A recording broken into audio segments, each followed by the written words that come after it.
তনুশ্রী জাহ্নবীকে বলে, জাহ্নবী এখানে এখনো কেউ আসেনি, তাই যা কথা বলার বলে নিতে হবে।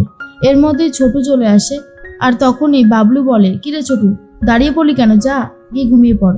ছোটু চলে যায়। আর তার মধ্যেই আবার চলে এসেছে মিনির বাবা আর মা।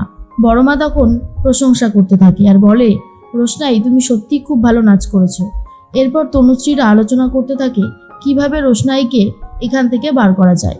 অন্যদিকে গরিমাকে ফোন করেছে আরণ্যক আর বলে, আমাদের এখানে সবাই তোমাকে চাইছে, সবাই বলছে তুমি আসলে খুব ভালো হবে, এসো না।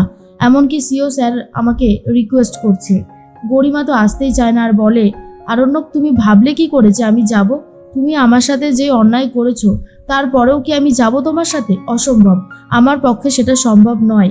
আরণ্যক বুঝতে পারে গরিমা প্রচণ্ড রেগে গেছে, আর তখন বারবার করে রিকোয়েস্ট করায় গরিমা রাজি হয়ে যায় আর বলে, ঠিক আছে আমি আসছি, আমি তোমাকে ভালোবাসি, তাই তুমি আমাকে যতই আঘাত দাও না কেন আমি তোমার কাছেই বারবার ছুটে যেতে চাই আরণ্যক।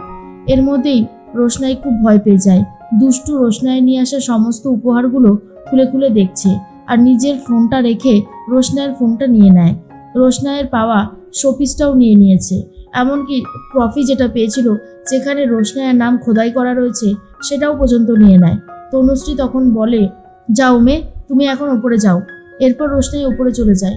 আর রোশনাইকে তাড়ানোর জন্য বাবলু প্ল্যান করে ভোর 7টার সময় ওকে এখান থেকে নিয়ে বেরিয়ে যাবে, কারণ 7টার সময়ই একটা বাস ছাড়ে আর সেটা পুরো বেনারস পর্যন্তই যায়, আর সেই বাসে উঠিয়ে দেবে রোশনাইকে।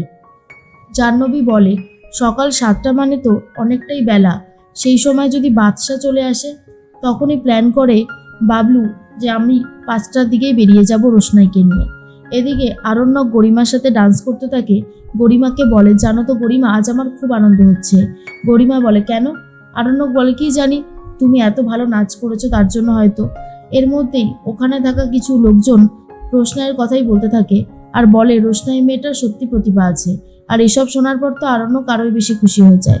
রোশনাইয়ের ঘরে গিয়ে রোশনাইকে নিজের জিনিসপত্র গোছাতে বলে জাহ্নবী তনুশ্রী, আর বলে ভোর 5টার সময় এখান থেকে বেরিয়ে যাবে, বাদশার বাবা তোমাকে দিয়ে আসবে, তুমি সোজা চলে যাবে বেনারস, কেমন?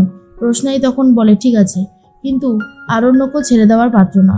আরণ্যকও সেদিনকারই তাড়াতাড়ি করে পার্টি থেকে বাড়ি ফিরবে বলে ঠিক করে। আর বোঝাই যাচ্ছে আরণ্যক কিন্তু রোশনাইকে কিছুতেই বেনারস যেতে দেবে না। প্ল্যানটা কিন্তু বানচাল করে দেবে আরণ্যক নিজেই।